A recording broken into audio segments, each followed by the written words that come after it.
Halo.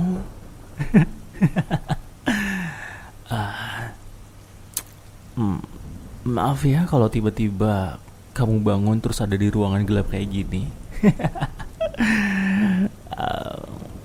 Aku sengaja bawa kamu ke sini biar aku ada temennya. Soalnya malam ini aku ada sebuah permainan yang nggak bisa aku mainin sendirian, makanya aku bawa kamu ke sini. Oh ya, aku minta maaf kalau tiba-tiba kamu bangun terus ada di rumah orang lain, di rumahku. Aku minta maaf ya. Ya, aku memang sengaja. Aku memang sengaja bawa kamu ke rumah aku ini. Semoga sih kamu gak ketakutan ya. Atau kamu udah ketakutan?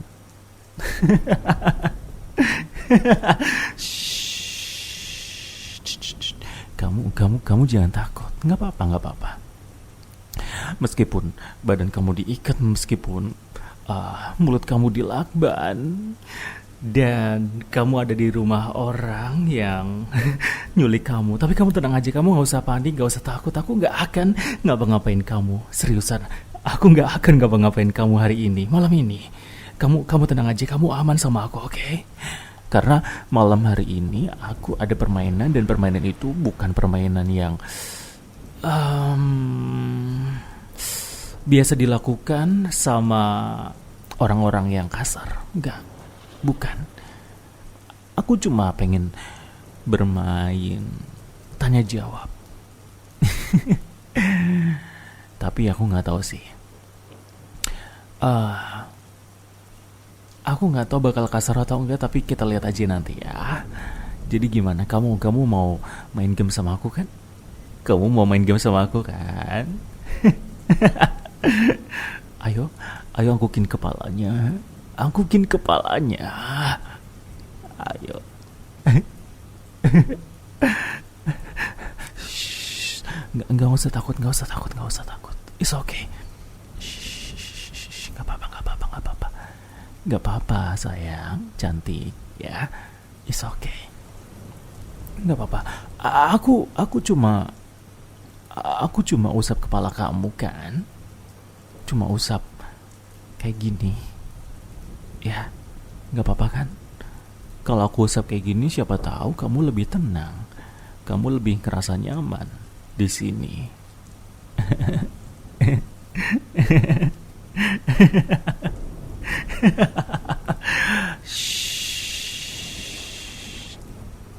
Udah ya. Oke. Daripada lama-lama, mendingan kita langsung aja main permainannya. Ya. Aku pengen kamu dengerin. Dan aku bakal menyampaikan sebuah cerita. Nanti aku bakal tanya-tanya ke kamu. Ya. Aku pengen ngelihat ekspresi kamu aja kok. Ya, kamu gak harus jawab. Kamu gak harus jawab pertanyaanku. Ya, lagian kan mulut kamu dilakban ya. Jadi tenang aja, tenang aja. Aku gak bakal minta kamu buat jawab kok. Aku cuma menanyakan sebuah pertanyaan, dan aku cuma butuh reaksi kamu aja. Ya. Aku cuma butuh reaksi kamu aja, oke? Dan pertanyaan pertama adalah, gimana ya? Coba kamu bayangin kamu lagi nyetir tram. Ya, kalau kamu nggak tahu tram itu apa, ya anggap aja itu semacam kereta listrik yang kecil. Tapi itu lagi ngebut di relnya. Kamu lagi ngendarain tram yang lagi meluncur cepat. Terus tiba-tiba di ujung sana, di ujung jalan itu, di rel, kamu lihat ada 5 orang yang lagi kerja di relnya. Mereka gak sadar kalau tram yang kamu bawa ini meluncur ke arahnya. Mereka asik kerja aja. Dan seketika kamu panik. Kamu refleks nginjek rem. Tapi ternyata remnya belum. Ya, kamu terus injek remnya meskipun kamu tahu kalau remnya itu blong karena panik itu, ya kan? Dan kamu tahu banget, kamu paham banget kalau kamu tetap di jalur itu, ya 5 orang itu bakal mati. Ya, 5 orang itu bakal mati. Tapi kamu lihat ke arah kanan, ternyata di situ ada cabang. Ada rel yang bercabang dan di sana cuma ada satu pekerja yang lagi kerja sendirian. Jadi ada 2 jalur bercabang. Yang satu ada 5 orang di ujung rel, yang satu ada 1 orang pekerja di ujung rel. Nah, kabar baiknya adalah kamu bisa belok. Kamu bisa belok ke arah manapun yang kamu mau. 1 ke 5 orang, yang satunya ke 1 orang pekerja. Artinya, kamu punya pilihan. Pilihannya adalah kamu tetap lurus dan nabrak 5 orang itu, atau kamu belok dan cuma 1 orang yang bakal jadi korban. Sekarang kamu pilih yang mana? Aku tanya sama kamu, kamu pilih yang mana? Kebanyakan orang sih bakal bilang, aku bakal belokin tramnya. Mendingan aku ngorbanin 1 orang daripada 5 orang harus binasa. Ya, ada juga yang bilang, kalau aku kayak gitu gak adil. Gak adil kalau aku bisa nyelamatin orang 5 pekerja, tapi malah biarin yang 1 mati. Dan sebaliknya, kalau aku nyelamatin 1 orang, artinya aku harus ngorbanin 5 orang, dan itu sama sekali gak adil. Ada yang bilang kayak gitu. Bahkan ada yang nyambungin kejadian itu ke peristiwa, atau lebih tepatnya tragedi 11 September. Kamu tahu apa itu 11 September? Ya, intinya peristiwa 11 September itu adalah sebuah kecelakaan di mana sebuah pesawat mengalami kecelakaan. Waktu itu penumpang pesawat di Pennsylvania malah dianggap sebagai pahlawan karena berani mengorbanin diri demi nyelamatin banyak orang. Jadi logikanya gimana? Coba kamu pikirin.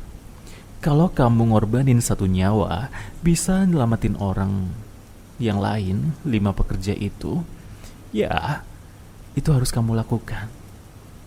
Tapi sayangnya nggak semua orang setuju, nggak. Karena ada juga, aku yakin pasti ada yang lebih milih nggak usah ngambil keputusan apa-apa. Kalau memang mereka nggak ada, ya itu adalah takdir mereka jadi korban. Daripada sengaja memilih untuk menghabisi 1 nyawa atau 5 nyawa. Tapi kalau aku sih, mungkin kalau aku suruh pilih, aku lebih pilih 5.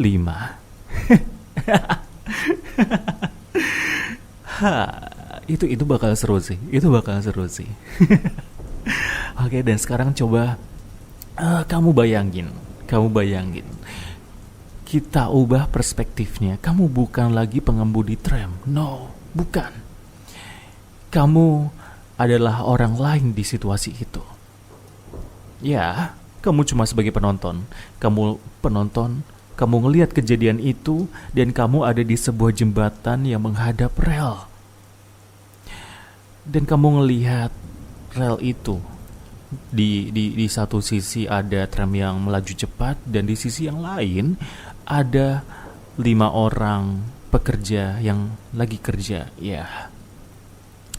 Terus tram itu meluncur ke arah 5 orang pekerja tadi. Ya, lagi-lagi situasinya sama, remnya blong, dan kamu tahu mereka gak akan sempat menyelamatkan diri.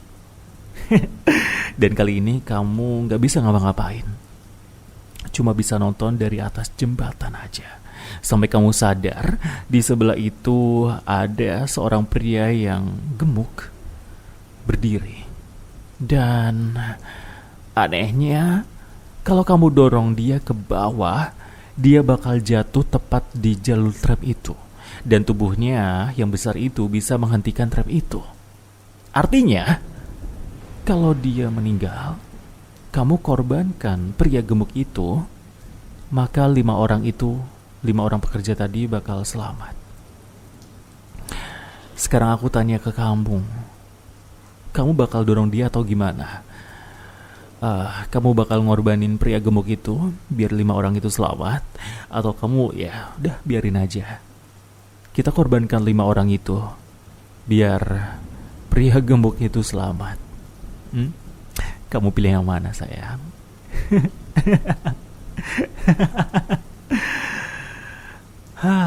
Lucu ya. Di pilihan yang pertama, kamu berani membuat keputusan meskipun kamu bingung mau pilih yang mana. Dan kayaknya kamu lebih pilih buat dorong orang itu, pria gemuk itu. Ya, demi menyelamatkan 5 nyawa, kamu rela korbanin 1 nyawa. Itu menarik, itu bagus. Aku suka. Meskipun jawabannya juga sama, hasil akhirnya tetap sama. Tetap ada korban, ya kan? Jadi apa bedanya? Cuma jumlah aja yang membedakan. Ya, meskipun itu juga sangat berpengaruh sama opini masyarakat.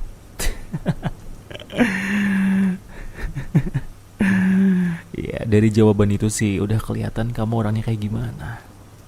Oke, kita mungkin lanjut ke situasi yang kedua. Kali ini kamu bukan lagi dalam posisi menyetir, tapi kali ini kamu adalah seorang dokter di ruangan UGD. Kamu tahu kan, ruangan UGD itu apa? Ya, unit gawat darurat. Kalau kamu gak bisa menanganinya dengan cepat, ya lagi-lagi nyawa orang bakal melayang. Oke. Jadi di situ ada 4 pasien yang datang karena kecelakaan. Iya, kecelakaan ketabrak tram yang sama. Oke. 4 orang mengalami luka ringan, bisa diselamatkan dengan perawatan yang cepat. Tapi 1 orang lagi lukanya parah banget. Kamu mau aku jelasin parahnya gimana? Yang jelas dia parah banget, penuh dengan warna merah dan tulangnya keluar, sayatan yang banyak dan lain sebagainya. Intinya 1 orang ini butuh perawatan cepat, butuh waktu dan tenaga penuh buat dirawat. Masalahnya kamu cuma punya waktu dan sumber daya yang terbatas. Kalau kamu fokus menyelamatkan 1 orang itu, 5 pasien yang lain bisa gak ada, bisa cuma tinggal nama karena gak buru-buru ditangani. Tapi kalau kamu rawat 5 orang yang lukanya sedang, mereka bisa selamat. Tapi kemungkinan besar 1 pasien dengan luka yang berat itu gak bisa diselamatin.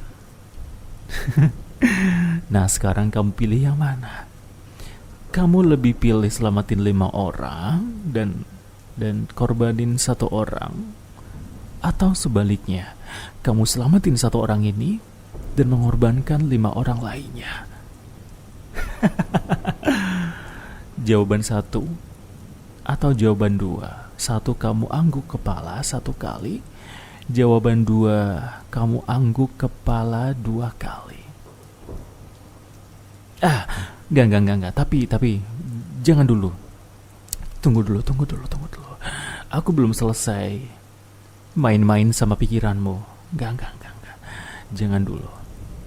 Oke, sekarang coba kamu bayangin, kamu bukan dokter biasa, kamu adalah dokter bedah. transplantasi. Oke, kamu adalah dokter bedah dan di situ ada 5 pasien yang dirawat.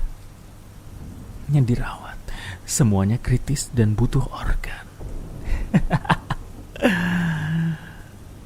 5 pasien itu adalah korban trem yang tadi. Kalau tadi kamu suruh pilih 4 ringan 1 luka berat, kali ini 5-5-nya butuh penanganan medis yang benar-benar harus segera dilakukan. Karena kritis. 1 butuh jantung, 1 butuh paru-paru, yang 1 butuh ginjal, yang 1 butuh hati, dan terakhir dia butuh pankreas. Ya. Dan sialnya, kamu gak punya satupun donor. Mereka semua bakal meninggal di tempat. Mereka semua bakal gak ada di situ. Karena kamu gak punya donornya. Dan kalau kamu gak dapat donor secepatnya, ya, mereka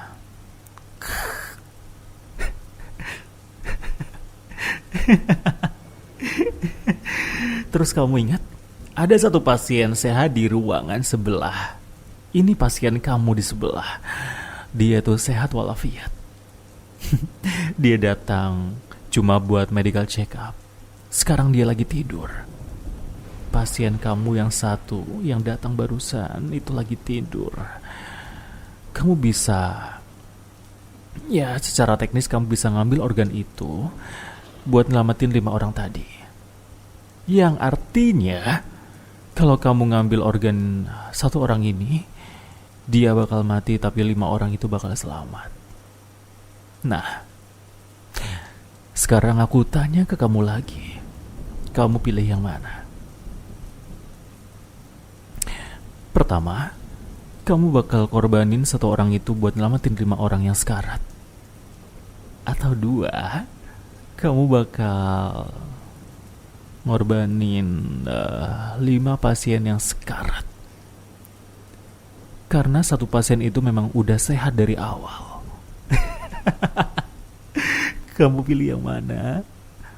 1, kamu angguk kepala 1 kali. Kalau kamu pilih jawaban yang kedua, kamu angguk kepala 2 kali.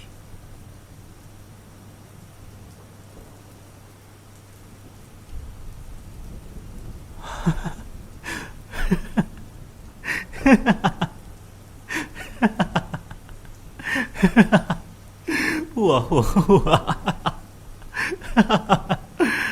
Aku nggak nyangka. Aku nggak nyangka kamu bener-bener bakal pilih.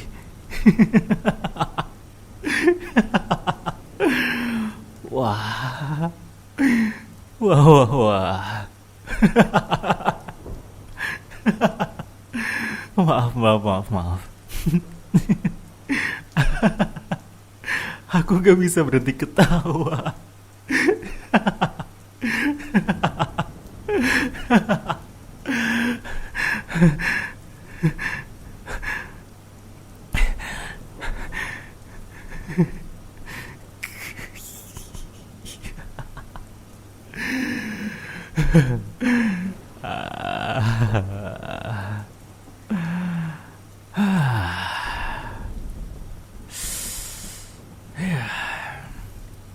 Ya. Aku tahu. Seenggaknya aku tahu isi kepalamu. Terima kasih buat kejujurannya.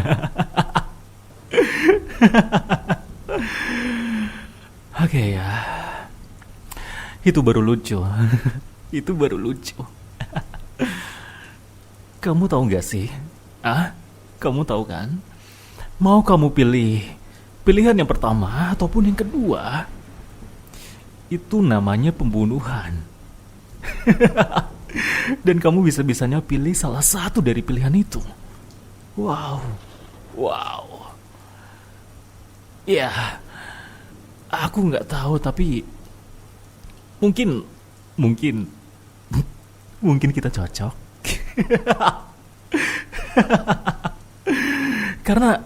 Karena kebanyakan orang pasti bakal bingung, bakal panik dan bilang, Gila, itu namanya pembunuhan. Itu bukan tindakan medis.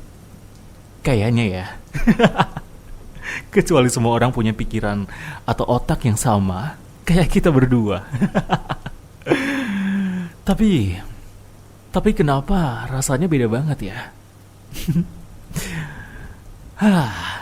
Aku sendiri juga gak tahu, yang pasti aku suka sama jawaban kamu.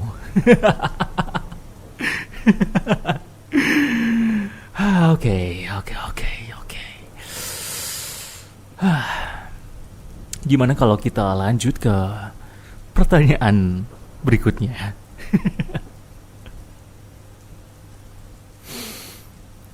Oke.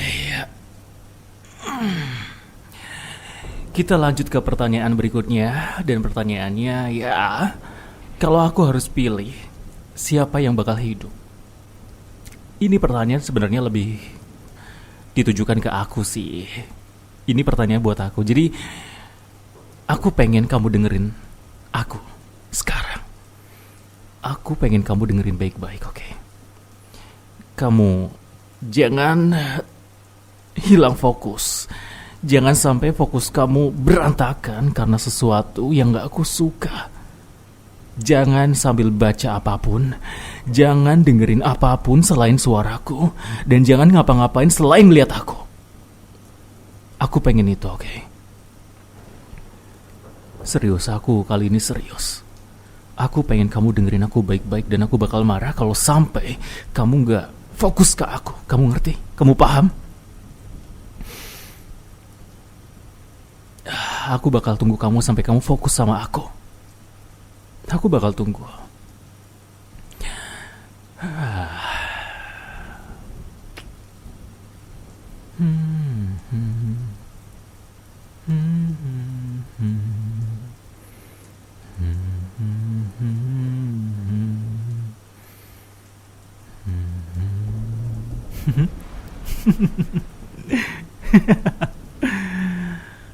Oke lah, aku gak terlalu peduli karena aku sendiri gak sabar.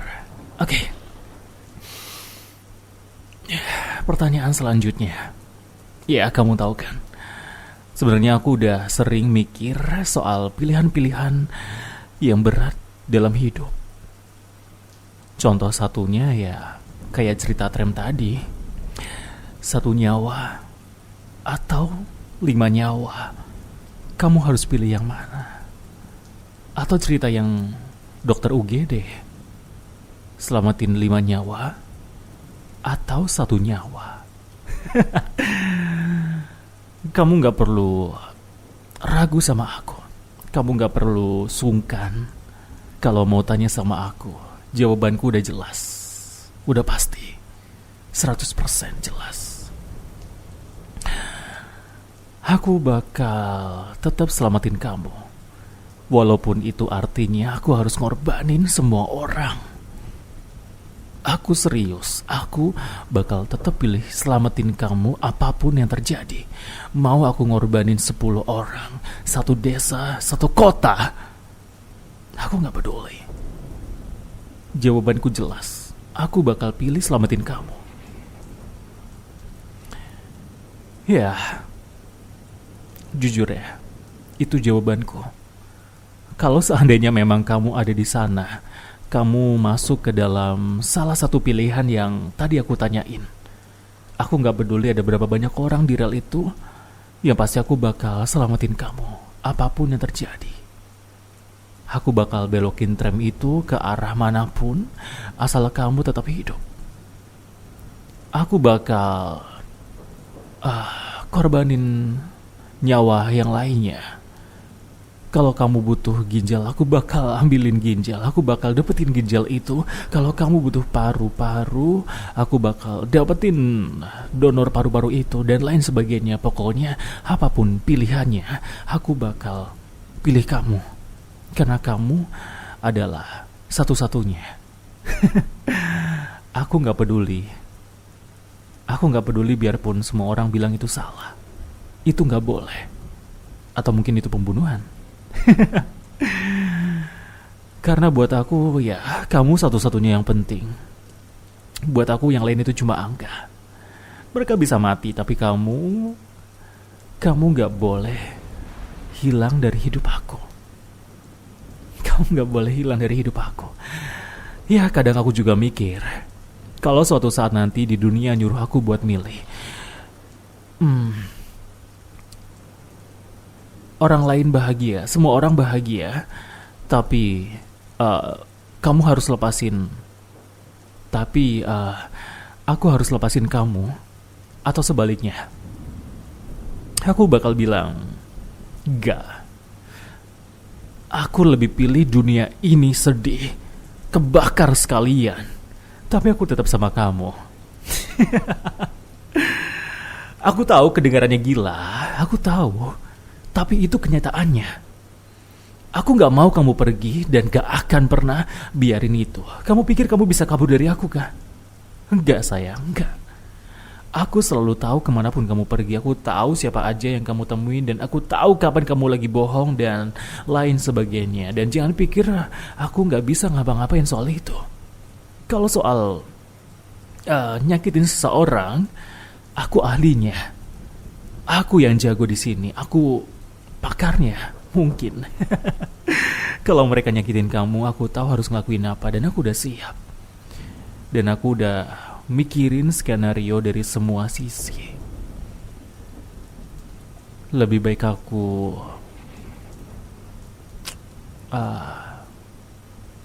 kehilangan banyak orang daripada kehilangan kamu. Tapi ya buat aku itu bukan cuma teori, itu realita. Bahkan kalau aku jadi monster sekalipun, aku bakal tetap ada di sisi kamu. Aku siap. Tapi kayaknya kalau dari cerita sebelumnya sih, ya dengan apa yang udah kamu dengar dari jawaban aku sih, kayaknya memang aku udah jadi monster. Hati aku, pikiran aku, kepala aku, semuanya itu udah jadi monster atau iblis, aku gak tahu. Yang pasti aku bakal tetap pilih kamu. Jadi jangan salahin aku kalau aku berubah jadi kayak gini. Karena buat aku inilah cinta. Kalau harus ada yang mati pun, supaya kamu tetap hidup, aku bakal pilih itu. Aku bakal lakuin. Dan aku gak akan nyesel sedikit pun. Meskipun korbannya banyak, aku gak akan pernah nyesel. Selama ya kamu mau sama aku dan kamu terus ada buat aku. Pokoknya kamu punya aku sampai mati. Kamu tahu kan aku kayak gimana sekarang? Ya kadang aku juga kepikiran kenapa aku bisa setergila-gila ini sama kamu. Padahal kamu sering kan pura-pura gak ngeliat aku. Kamu sering senyum ke orang lain, ngobrol sama mereka, jalan bareng sama mereka. Tapi gak apa-apa, aku masih sabar. Aku masih bisa senyum, masih bisa nahan diri. Gak apa-apa, nanti juga dia bakal sadar. Ya, itu adalah kalimat yang aku lontarin buat diri sendiri. Kamu tahu kan, aku sampai ngobrol sama diri aku sendiri. Aku yakin kamu bakal sadar. Nanti dia bakal sadar kok. Kalau cuma aku yang benar-benar peduli sama dia. Kamu. Tapi kamu tahu gak?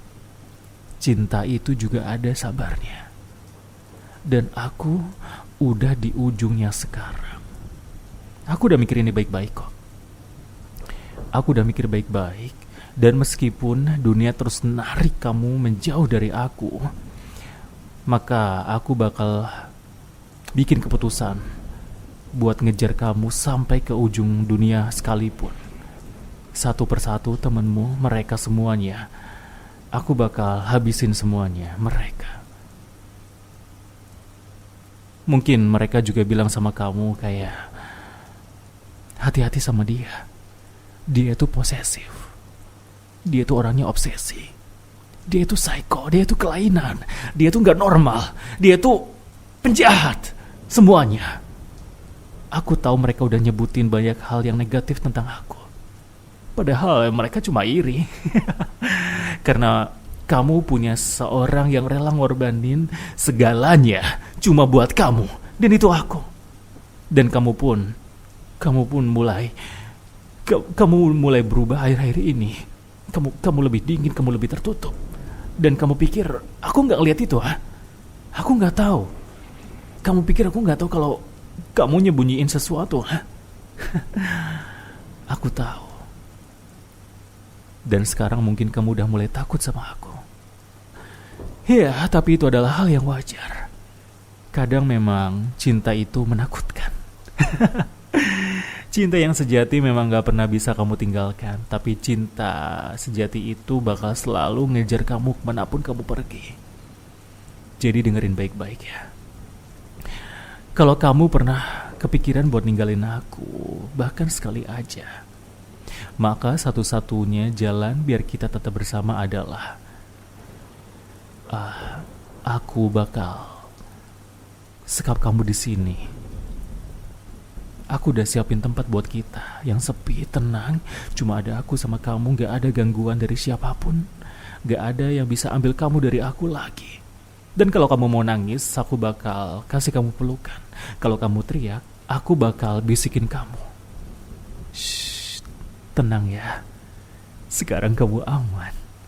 Aku bakal jagain kamu, bahkan kalau kamu benci sama aku masih akan tetap di sini nemenin kamu, berdua sama kamu. Karena dengerin aku. Itu karena kalau aku nggak bisa punya kamu sebagai milik aku waktu kamu hidup, maka kamu bakal jadi milik aku bahkan setelah kamu mati.